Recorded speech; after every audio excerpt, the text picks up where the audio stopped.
Ahora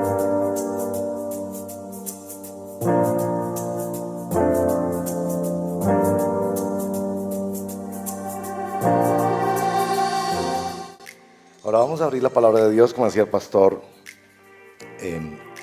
Efraín, en Evangelio Verdadero, nuestra serie. Llegamos hoy a Gálatas, capítulo 2, verso 1 al 10. Y les ruego estar muy atentos a esta porción de la palabra de Dios. Sobre todo porque cuando uno encuentra porciones de la Biblia que como que son muy relevantes para la generación de cristianos que nosotros estamos viviendo. Saben que vivimos una generación de cristianos donde líderes se levantan y no admiten el ser examinados. Y vamos a notar en esta porción de la palabra de Dios que el gran apóstol Pablo pide ser examinado. Y más allá de eso, de que nosotros tengamos que aprender a examinar quiénes nos guían. ¿Quién es ese señor que usted sigue en videos o escucha en podcast o sigue en redes sociales? Que habla unas cosas. ¿Quién es? Es decir, ¿cómo es su vida? ¿Cómo es el evangelio que predica? ¿Quién es esa persona? ¿Quién lo ha verificado y examinado para saber que es un verdadero siervo de Dios? Sé que ese tema es muy importante, pero más allá de eso, es que también en la porción de la palabra de Dios vamos a examinar nuestra fe. Si realmente yo estoy en Cristo, o yo estoy siguiendo una tradición como seguía antiguamente las tradiciones de mis padres. Quizás con buena intención, pero hoy la palabra de Dios va a hablarnos de no solo el examen de los siervos de Dios, también el examen de nuestra propia fe. Gálatas 2, 1 al 10, leo para el beneficio de todos. Entonces, capítulo 2, verso 1 de Gálatas: después de 14 años subí otra vez a Jerusalén. ¿Con quién subió? Con Bernabé, llevando también a Tito. Subí por causa de una revelación y les presenté el evangelio que predico entre los gentiles, pero lo hice en privado a los que tenían alta reputación, para asegurarme de que no corría ni había corrido en vano. Ahí está nuestro tema. Pero ni aun Tito, que estaba conmigo, fue obligado a circuncidarse, aunque era griego. Y esto fue por causa de los falsos hermanos introducidos secretamente, que se habían infiltrado para espiar la libertad que tenemos en Cristo Jesús, a fin de someternos a esclavitud, a los cuales ni por un momento cedimos para someternos, a fin de que la verdad del evangelio permaneciera o permanezca con ustedes. Y de aquellos que tenían reputación de ser algo, lo que eran antes, nada me importa. Dios no hace acepción de personas. Pues bien, los que tenían reputación, nada me enseñaron, sino al contrario, vieron que se me había encomendado el evangelio a los de la incircuncisión, así como Pedro lo había sido a los de la circuncisión, esto es, a los judíos. Porque aquel que obró eficazmente para con Pedro en su apostolado a los de la circuncisión, también obró eficazmente para conmigo en mi apostolado a los gentiles. Al reconocer la gracia que se me había dado, Jacobo, Pedro y Juan, que eran considerados como columnas, nos dieron a mí y a Bernabé la diestra de compañerismo para que nosotros fuéramos a los gentiles y ellos a los de la circuncisión. Solo nos pidieron que nos acordáramos de los pobres, lo mismo que yo estaba también deseoso de hacer. Esta es la palabra del Señor. Oremos. Padre, te damos muchas gracias por esta oportunidad tan bella de reunirnos, cantar, afirmar nuestra fe, hablarle a nuestra alma, también cantarle a otros hermanos cristianos las verdades del Evangelio, ayudarnos los unos a los otros, cultivar la disciplina de ponerte a ti en primer lugar en la agenda de nuestra semana. El primer día de la semana te damos el mejor tiempo de la semana, a ti y a nuestra iglesia. Gracias por todos los que están sirviendo y particularmente bendecimos a los que van en misión. Esta cantidad de hermanos que se meten ahí en la selva para hacer trabajo humanitario, social, pero sobre todo para predicar el evangelio a una comunidad indígena, los Coreguaje, creados por ti, amados por ti, que necesitan tantas formas de ayuda pero sobre todo conocerte más y más a ti. Bendice allá a Milton y a Julieta, nuestros misioneros que viven allá y que sirven allá y que nos desafían con su sacrificio y con su amor por los que necesitan ser alcanzados por tu palabra. También, Señor, te damos gracias por todo lo que pasa en nuestra iglesia y pedimos que ahorita nos concentres y nos ayudes a recibir esta palabra. Te lo pedimos en el nombre de Jesús. Amén. Hay dos manifestaciones de la religión popular o popularizada de nuestro tiempo que son complementariamente cuestionables. La primera, líderes que no dan cuenta de su vida o de su prédica. Esos que insisten, Dios me dijo. Y seguidores que quieren participar de algún pedazo del cristianismo, pero que tampoco dan cuenta. Seguramente por eso muchas iglesias no enfatizan la membresía de la iglesia y muchos creyentes son esquivos a elementos de discipulado, de disciplina, de participación más activa dentro de una congregación. No quieren ser examinados. Por el contrario, en nuestro texto, el gran apóstol Pablo pide ser examinado. Tenemos aquí a un líder cristiano que se expone a la mirada pública. Noten conmigo, por favor, el verso número 2. Al final de ese verso, él dice que fue a Jerusalén por una revelación. Dios le habló y le mostró a través de su palabra que el siervo de Dios necesita ser examinado. Entonces él va a Jerusalén ante los que ya eran apóstoles y predicadores del evangelio. Y esta es la frase: para asegurarme de que no corría ni había corrido en vano. Después en el verso 5 dice que toda esta lucha que él vivió cuando llegó, y más adelante veremos, tuvo que confrontar a Pedro y demás, era para que o a fin de que la verdad del evangelio permanezca con ustedes, que el evangelio sea vivido en verdad. Y vamos a ver en el verso 9, este acto, parece que fue un acto público, en la cultura greco-romana de la época, este acto de dar la mano derecha para decir, estamos contigo, confiamos en ti, eres como nosotros, predicas el evangelio. Entonces Jacobo, Pedro y Juan dan su diestra en señal de compañerismo. La Reina Valera dice, en señal de aprobación. Es decir, Pablo se expone a ser examinado. Así que miraremos en nuestro texto tres preguntas, básicamente, que nos vamos a hacer al mirar esta porción de la palabra del Señor. ¿Qué es lo que se evalúa en un ministro del Evangelio, en un pastor, en un anciano, en un predicador de la palabra de Dios? ¿Qué se evalúa? Lo segundo es ¿por qué se evalúa? Nuestro texto claramente nos va a decir por qué es necesaria una evaluación. Y lo tercero es ¿quién evalúa? Y notaremos que no solo los líderes evalúan, la iglesia también evalúa. Y esto tal vez llega a algunos de ustedes como algo muy sorpresivo, porque probablemente usted ha pasado por iglesias donde le han dicho que no se meta con la vida del pastor, o que al siervo de Dios nadie lo cuestiona, o esto de que usted no debe ir a preguntarle o a pedirle razones a su guía o a su líder o al ungido de Dios. Y es quizás una de las cosas más lamentables del cristianismo en Sudamérica, esta diosificación de personajes que pareciera que están por encima del bien y del mal y pueden hacer lo que quieran y que han hecho daño, la verdad. Entonces sorprende esto, ¿no? Que Pablo, inclusive el texto nos dice que lo hizo 14 años, podrían ser 17 años. Si a ustedes les gusta la historia y contar los tiempos, notarán que en el verso 18 habla de 3 años y en el verso 2:1 habla de 14 años.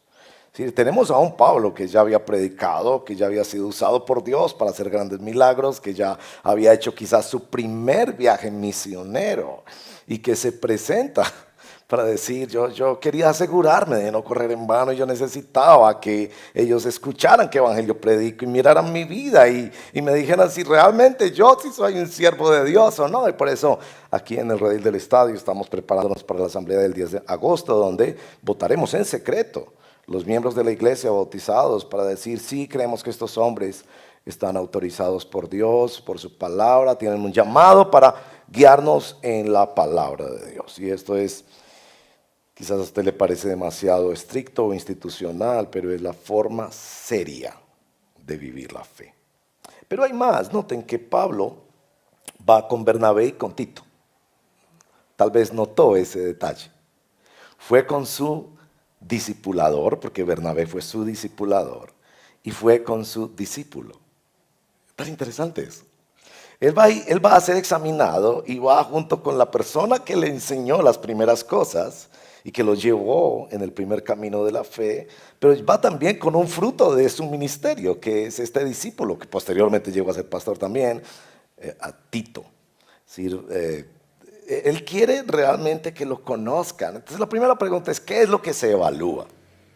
Bueno, debo ayudarlos a ver un poquito un repasito del capítulo 1 y notarán que en el capítulo 1 Pablo ha insistido, por ejemplo, capítulo 1, verso 10, que este asunto del evangelio no significa para él agradarse a sí mismo o agradar a los hombres, sino agradar a Dios. Va a decir que él recibió el evangelio no por una consulta con personas o porque le fuera enseñado por hombres, versos 11 y 12, 16 y 17, sino directamente por la revelación de Dios. Y cuando usted quiere un hermoso testimonio de alguien, miren el capítulo 1, versos 15 y 16. Pero cuando Dios, que me apartó desde el vientre de mi madre y me llamó por su gracia, no por su mérito, tuvo a bien revelar a su Hijo en mí. Eso me parece a mí que es una forma de contar uno su fe tan hermosa. Es decir, mi fe no fue que yo conocí 2 o 3 cosas o que yo cambié. Mi fe fue que yo fui invadido por la mismísima persona de Jesús. Y mis ojos fueron abiertos para ver que yo lo que necesitaba era a Jesús.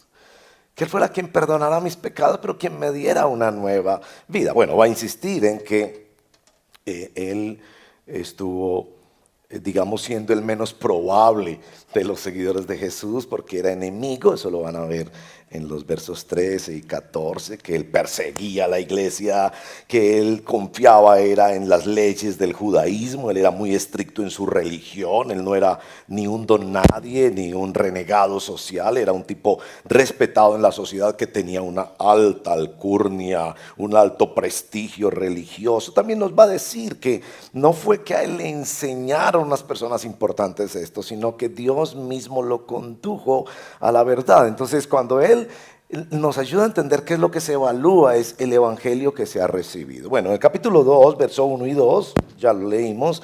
Él insiste en que él quería presentar el evangelio que predica. Entonces, un siervo de Dios también es evaluado no solo en si recibió el evangelio o no lo recibió, es cristiano o no es cristiano, pero también en la predicación del evangelio. Y uno podría notar como una especie de contradicción. Ustedes saben que en la forma en que yo le digo a la gente que estudia la Biblia note las aparentes contradicciones, las paradojas que hay en los textos bíblicos. Y aquí hay una paradoja mayor. Por un lado, Pablo está diciendo, a mí nadie me lo enseñó, Dios me lo reveló. Esto fue un encuentro personal con Cristo. Pero por el otro lado, él está diciendo, yo necesitaba que los que ya habían caminado con Cristo me confirmaran si este evangelio que predico no lo estoy corriendo o predicando en vano. Y esos 2 elementos de la fe, John Stott decía que el cristianismo es personal y es objetivo. Es personal, en tanto es una experiencia personal que nadie me puede quitar. Yo conocí a mi Señor, Él me perdonó, Él me salvó. Él hizo cosas en mi corazón que ni una mujer, ni un padre, ni una madre, ni un empleador, ni un negocio, ni una salud, ni un éxito, ni un deporte han hecho en mi corazón. Es algo mío, es decir, eso lo hizo mi Dios en mi corazón. Por eso me encanta cuando algunos de ustedes dicen, mi Señor. Pablo usa esa expresión, mi Señor. Pues John Stott también dice en su libro Cristianismo Básico que el cristianismo también es objetivo, no es tuyo, no fue creado por ti o vivido solo por ti. El cristianismo es algo más allá de ti, es algo más grande que tú, es algo que ha vivido hombres y mujeres por más de 20 siglos y que la iglesia a través de la historia lo ha testificado, así que tiene que ser verificado y por eso esta aparente contradicción. Por un lado él está diciendo, a mí no me lo reveló carne ni sangre, pero por el otro lado está diciendo, yo tenía que ir y preguntarle a los que escribieron el Nuevo Testamento si esto está siendo vivido y predicado de la manera correcta. Bueno, también Pablo verifica aquí su evangelio y no, ese será el texto siguiente, pero en el texto siguiente ustedes van a ver en el verso 16 que el evangelio es la justicia de Dios por medio de la fe en Cristo Jesús, que insiste Pablo una y otra vez. Lutero lo llamaba una justicia extraterrestre. Es decir, que yo no estoy bien con Dios porque yo me manejé bien o haya compensado mis faltas con buenas obras, que no tienen nada que ver, no por obras para que nadie se gloríe, sino que es una justicia de Dios, que el perfecto y santo Hijo de Dios se hizo hombre, vivió una vida perfecta, cumplió con toda la ley de Dios y Él me imputa, esa es la expresión correcta, me aplica a mí su justicia y hace esta doble transferencia, toma mis pecados y me pone su justicia, me viste de su rectitud. Y esa es la gran doctrina que en Gálatas Pablo está defendiendo. Por favor, no vuelvan el cristianismo una religión de buenas obras, de sembrar, de dar dinero, de hacer cosas para que Dios les recompense con milagros. El cristianismo está fundamentado en la justicia de Dios por medio de la fe en Cristo Jesús. Y bueno, en el capítulo 3 va a hablar de cómo Cristo nos redimió de la maldición de la ley, porque la ley lo que hace es mostrarnos nuestra condenación.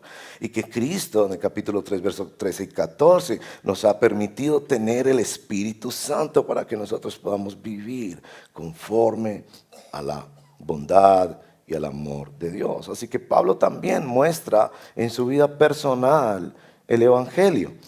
Y dos cosas rápidas que podemos mencionar de cómo él también vivía el evangelio que había recibido y predicaba. Es cuando confronta a Pedro, en los versos 11 en adelante. Algunos quizás ya conocen esta historia, que Pablo tuvo un agarrón con Pedro. Y si usted no se sabe esa historia, pues la va a saber en el texto de la próxima semana, que es que Pablo tuvo que confrontar al gran apóstol, que era como el pastor de la iglesia en Jerusalén, porque él no estaba viviendo conforme el evangelio. Y eso dice mucho de una persona que está dispuesta a arriesgar todo lo que tiene por defender la integridad, lo que llama aquí el texto, la verdad del evangelio.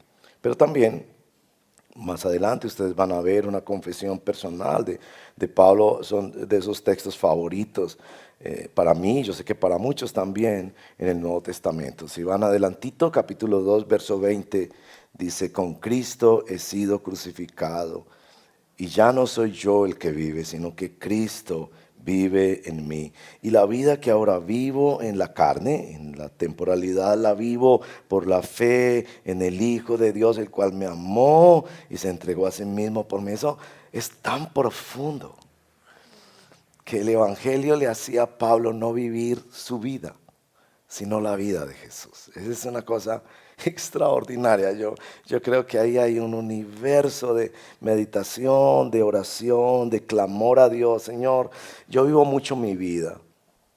Yo vivo mucho mi vida. Y el cristianismo es negarse a sí mismo y seguir a Jesús y amar a Jesús. ¿Sí? Y eso de yo soy así, y eso de yo tengo, y eso de yo quiero. Siempre poner en segundo lugar, y para mí el vivir es Cristo. Y bueno, este es cómo se evalúa un siervo de Dios, el Evangelio, cómo lo ha recibido, cómo lo predica y cómo lo vive. Ahora, ¿por qué es necesario examinar a un verdadero ministro de Cristo? Y esto, pues, por supuesto, como decimos al principio, no es solo necesario para examinar al ministro del Evangelio, sino también nuestra propia vida. Y digamos que hay tres cosas notables en nuestro texto sobre esto. Si por favor miran el verso número 4, van a ver que es necesario evaluar el Evangelio porque hay falsos evangelios que son introducidos por falsos hermanos que llegan a ser falsos maestros. Lo del falso evangelio, ustedes lo miraron en la predicación del pastor Cristian hace 2 semanas, cuando él nos hacía notar estos aspectos que el texto bíblico dice, por ejemplo, verso 1:6, que algunos estaban siguiendo un evangelio diferente. Verso 1:7, capítulo 1:7, que hay un evangelio pervertido. Y capítulo 1, verso 8 y 9, que hay un evangelio contrario al anunciado por los apóstoles o primeros discípulos del Señor. En el capítulo 1:6 dice, si aún uno de nosotros les predica otro evangelio, sea maldito. Y esa frase, puede ser que usted necesita pensarlo un poco más, esa frase. Pablo está diciendo, este evangelio es tan objetivo y tan sólido que si aún uno de nosotros, es decir, que un verdadero siervo de Dios podría en algún momento predicar un falso evangelio. Eso debería hacernos abrir mucho los ojos a nosotros. Para no seguir pastores o seres humanos, o para no poner nuestra confianza en, no es que el pastor sabe mucho, sino verificar como los de Berea, en el libro de Hechos, que escuchaban la predicación y ellos inmediatamente querían verificar si la Biblia sí dice eso. Y yo tengo que decir con tristeza que a veces veo creyentes difundiendo cortos videos de predicadores muy populares porque tienen un gran impacto emocional, tal vez levantan su voz cuando lo dicen.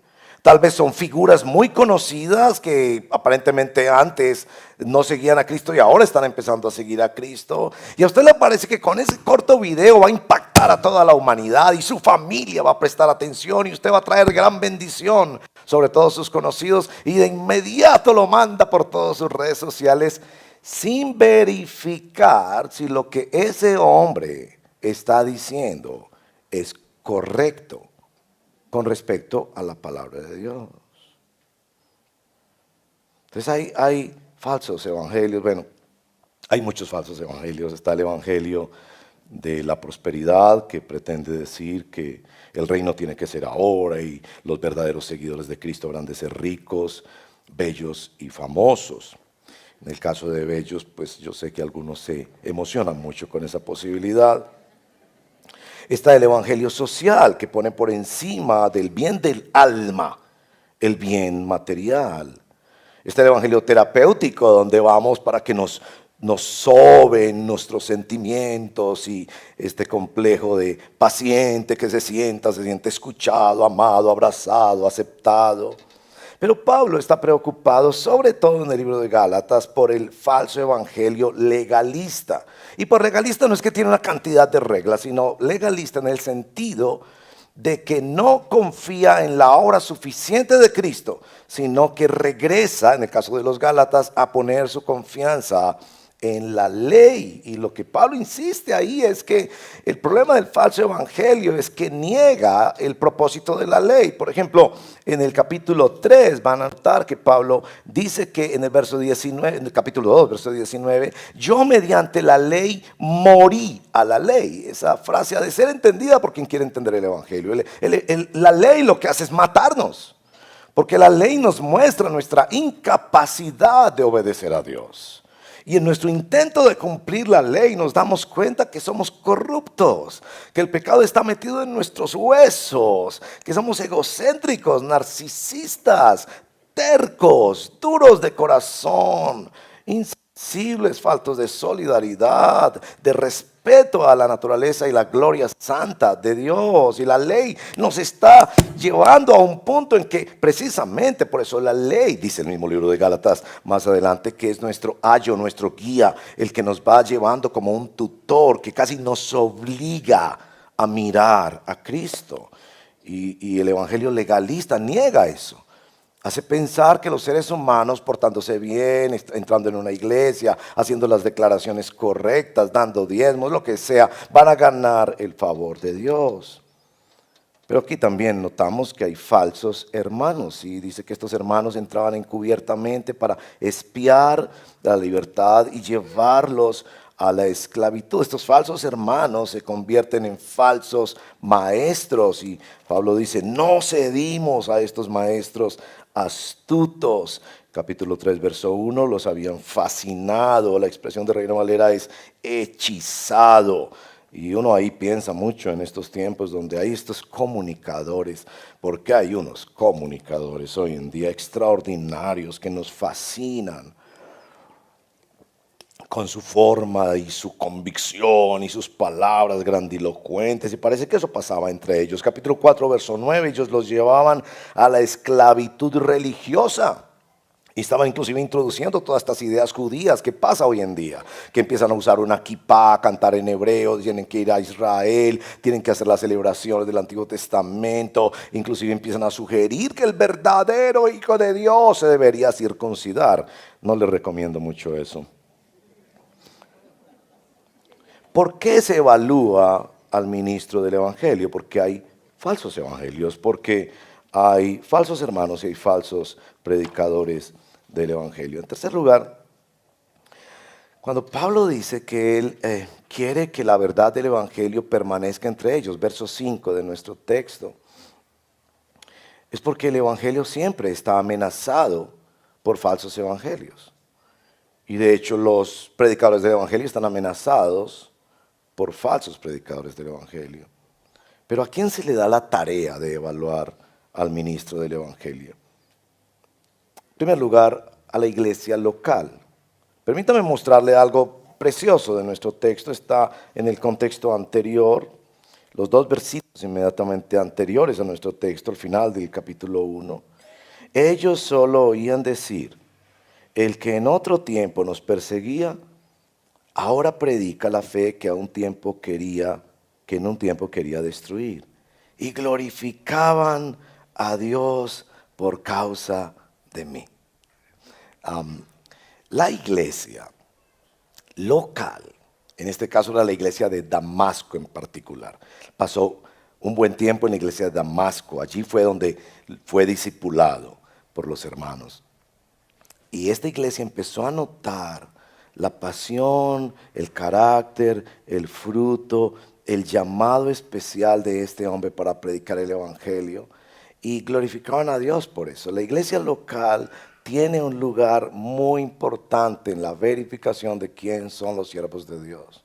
Yo sé que vivimos en una generación en la cual muchas personas se autoproclaman pastores. Y una pregunta, y yo pregunto con frecuencia en el gremio pastoral, cuéntame cómo tú supiste que eras pastor. Y casi siempre la respuesta es muy subjetiva, es muy personal, y está bien, debe ser personal. Pero se nota generalmente la ausencia de elementos exteriores, como una congregación, o la denominación a la que pertenece esa congregación, representada por unos siervos que venían y confirmaban cómo la iglesia entendía el ministerio de esta persona. Bueno, nuestro texto va específicamente a mencionar a aquellos que tenían reputación. Notaron en nuestro texto que varias veces menciona Pablo el hecho de los que tenían reputación. Ahora bien, nos aclara en el verso 6 que no era una reputación con base en educación o propiedades o nombre o fama, que se refiere particularmente a las personas, más adelante nos va a decir en el verso número 9, los que eran considerados como columnas, consiervos, hermanos que nos pueden decir sí o no estamos caminando bien la carrera de vivir y de predicar el evangelio. A ustedes les parece un poco extraño, yo sé, que aquí mencionemos palabras como catecismo. El catecismo que leímos hoy, un catecismo bautista, escrito al final del siglo XVII. Y para nosotros sí es muy importante testificarles a ustedes que la fe en nuestro Señor Jesucristo que nosotros predicamos no fue inventada por nosotros. Que nosotros nos unimos al pueblo de Dios a lo largo de la historia, que ha confesado el verdadero evangelio. Por eso son tan importantes las confesiones de fe. Por eso es tan importante, si usted no es de esta congregación y va a otra congregación, preguntarle a su pastor, pastor, cuénteme a usted cómo llegó a ser pastor.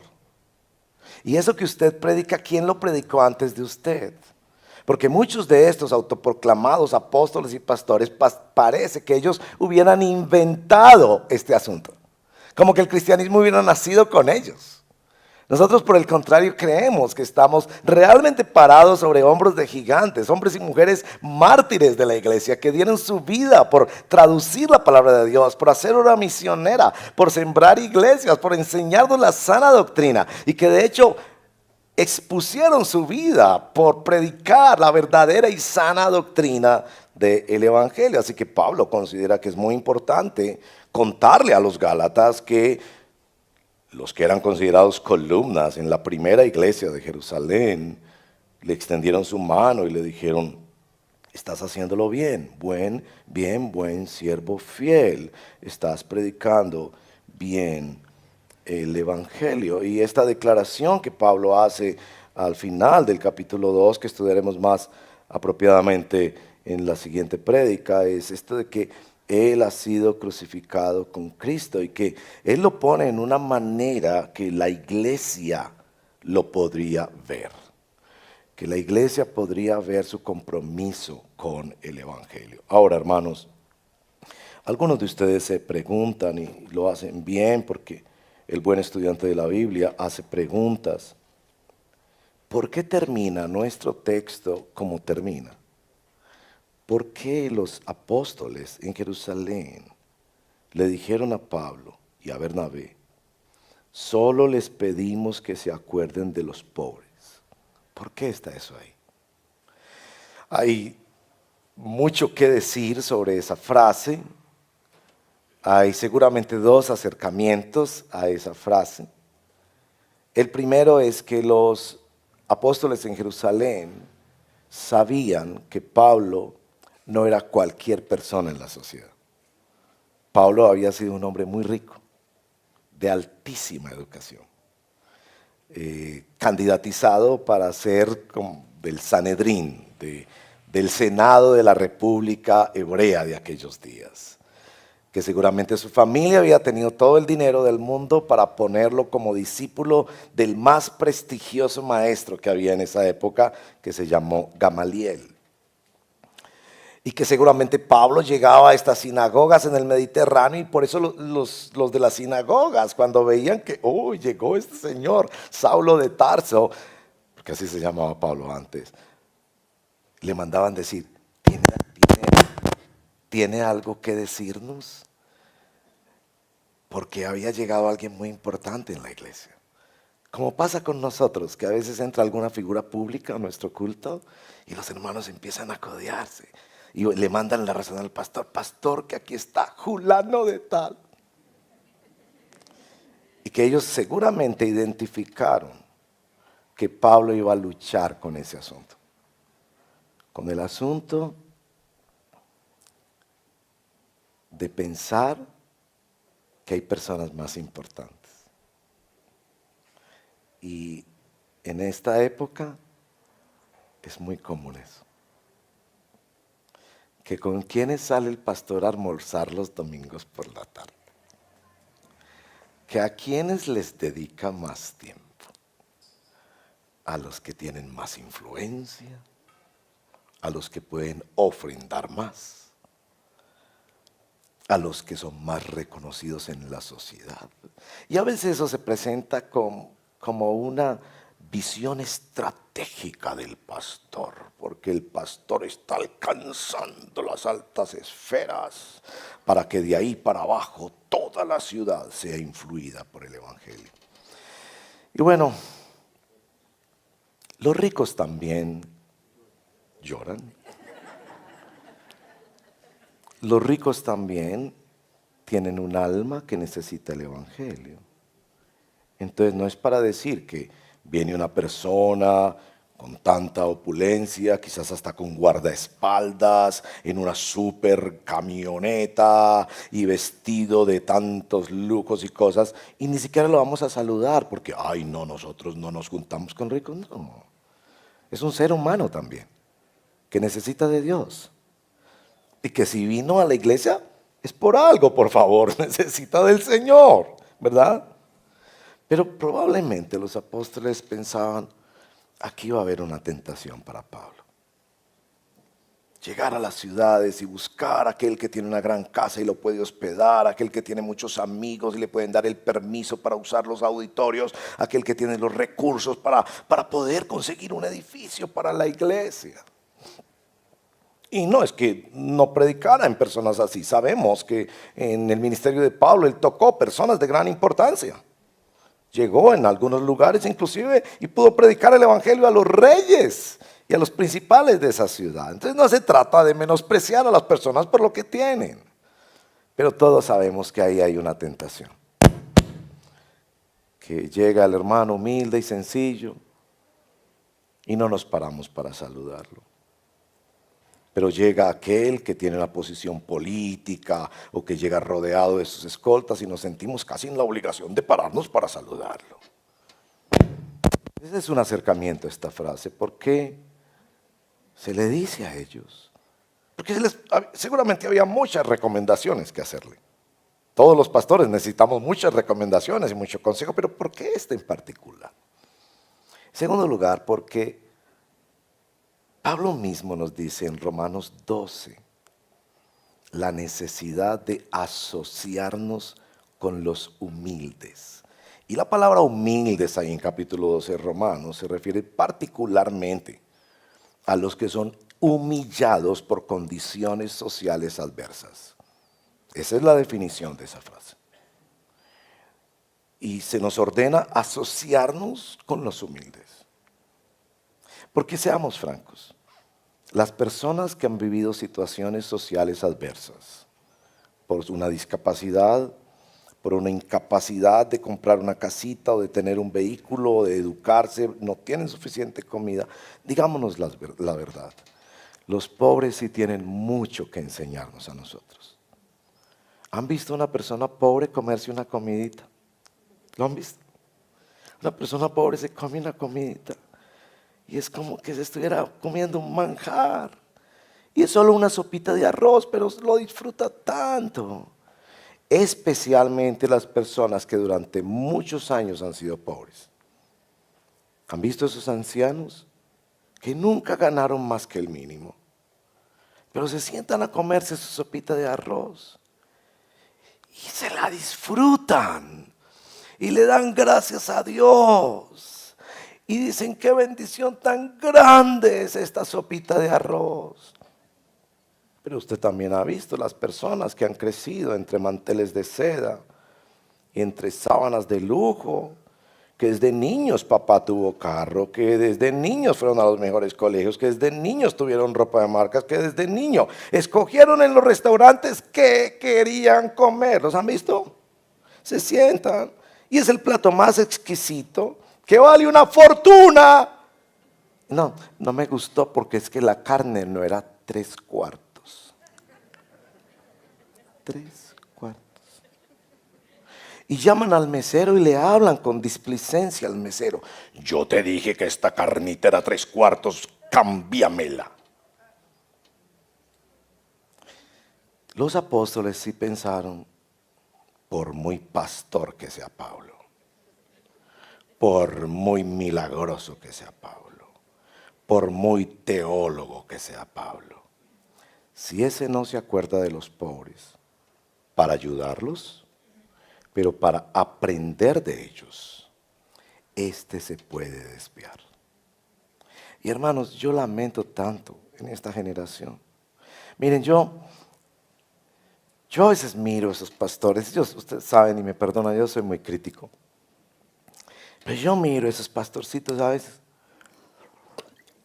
Y yo digo, este tipo se demoró más tiempo durante la semana preparando el ajuarcito que se iba a poner, haciéndose su cortecito de pelo, decidiendo qué posiciones hacía y cómo hablaba y persiguiendo las cámaras. Yo creo que él se dedicó más tiempo en la semana a hacer eso que a preparar lo que le iba a dar al pueblo de Dios.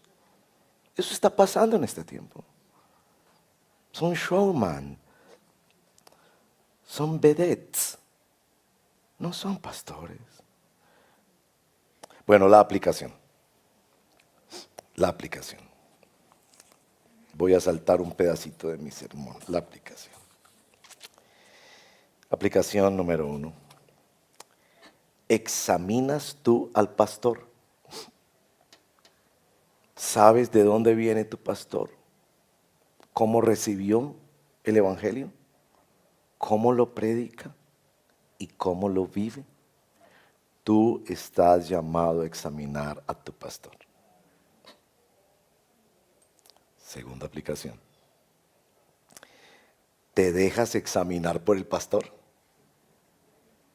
Porque Pablo aquí no solo está actuando como pastor, él está actuando también como un creyente. Y tú mismo deberías decir con el verso número 2, yo no quiero correr en vano, yo no quiero estar sencillamente en una religión evangélica donde declaro frases y pido milagros, yo quiero saber si yo sí conozco el evangelio o no. Es decir, te dejas examinar por el pastor y esto supone una relación con tus líderes y tus guías espirituales, con los ancianos de la iglesia, con los directores de ministerios, con los facilitadores de los rebaños. Conversar con ellos sobre su vida y conversar con ellos sobre tu vida. Y derrotar esa idea de que nosotros sencillamente vamos a una iglesia. Y efectivamente dejarnos guiar, porque hay la esperanza de vivir la belleza, la verdad y la bondad del evangelio.